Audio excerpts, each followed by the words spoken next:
This is the Carbon Arcus from Durafly, and I can honestly say that this is my first ever F3A airplane. Now, it's made entirely out of foam, so we're not too sure where the whole carbon comes in from Carbon Arcus, other than one carbon stringer on each wing to give it some rigidity. But that aside, the assembly went really well. We did that live on the channel a few days ago, and now we're here at the field. It's finally time to get her up in the air. It comes completely ready to fly with all the servos pre-installed, as well as the motor, the speed controller, and it took us about an hour to assemble it during the live video. The wings are finished with vinyl stickers, whereas the fuselage comes painted. The vinyl stickers look a whole lot better than the paint, but all in all, for the price, I don't think we can complain. The fuselage is a typical F3A style, no canopy, but that's so that it's pretty much symmetrical top and bottom, so I'm hoping it should knife edge absolutely brilliantly. It's got some rather interesting features, like the air outtakes, so the air comes in through the cowling, goes over the battery, over the speed controller, and comes out the side of the fuselage. Or the rudder is very typical F3A, where it gets fatter at the back. So again, with very little rudder, it should knife edge amazingly. That should actually, I'm hoping, allow for knife edge loops. We'll soon find out. But that's enough yibba yabba. It's time to test it.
So after a couple of quick setup flights, we've got her flying nicely, and she does actually fly really nice.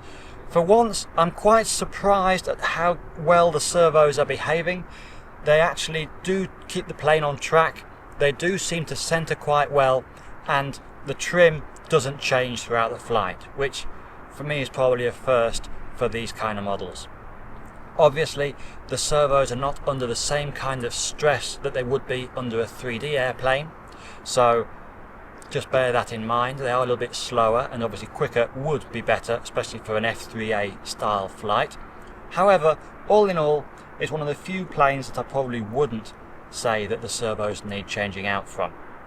What did surprise me, for the style of plane that it is, the F3A with the very symmetrical top and bottom fuselage, was just how much knife edge mixing was needed for straight knife edge. We ended up making a mix from rudder to ailerons, which may not look too much on camera. However, we have about 10% rudder to aileron with left rudder and 5% with right rudder, which, okay, once we've got the mix in there, isn't an issue, but it was a little bit surprising for the style of plane. I was kind of expecting it to knife edge straight off the bat, but once that's done, as you've seen in the video, it does knife edge really well. It can even do that full knife edge loop. Something that did surprise me again, we are using bigger batteries than they recommend. They recommend a 2200 milliamp 4S battery pack. I'm using the OptiPower 3300 milliamp 4S battery pack. So I am about 50% over in capacity. However, I'm getting a 5 to 6 minute flight, landing, and it's still at 55% capacity. So very efficient setup, and I would say that on this particular battery you could probably get to about 8-9 minutes of regular flying without too much of an issue. On the standard provided pack, obviously it would be closer to those 5-6 minutes that I've been flying. However, despite the bigger battery and therefore the added weight, there is room in here to move it back a little bit, and just by separating it from the nose by about 1 inch was enough to have it fit for perfect CG and fly as you've just seen. Now, let's go and try it with a 3S and see how she performs.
there you go on 3S.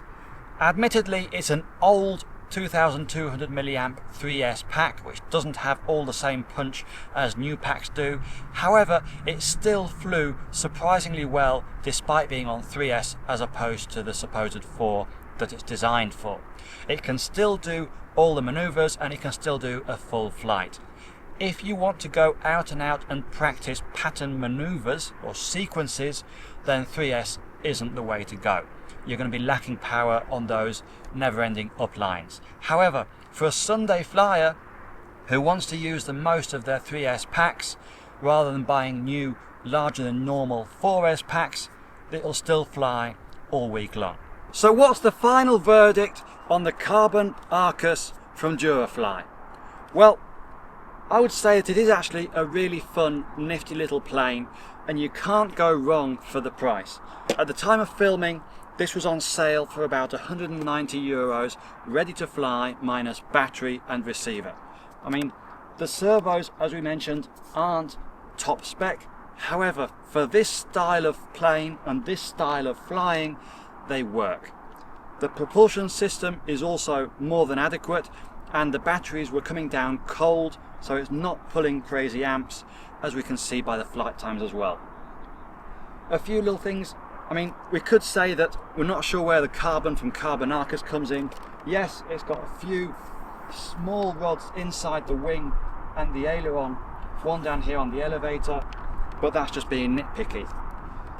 The little tab to get access to the battery compartment, I think we can do something a little bit better than sticky tape, but we really are just trying to find something negative to say, and there isn't really all too much to it.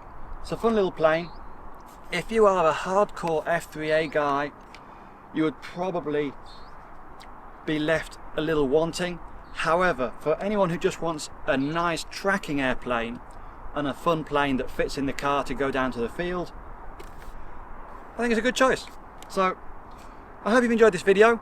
If you did, make sure to leave us a like, subscribe if you aren't already, and we'll see you all in the next one.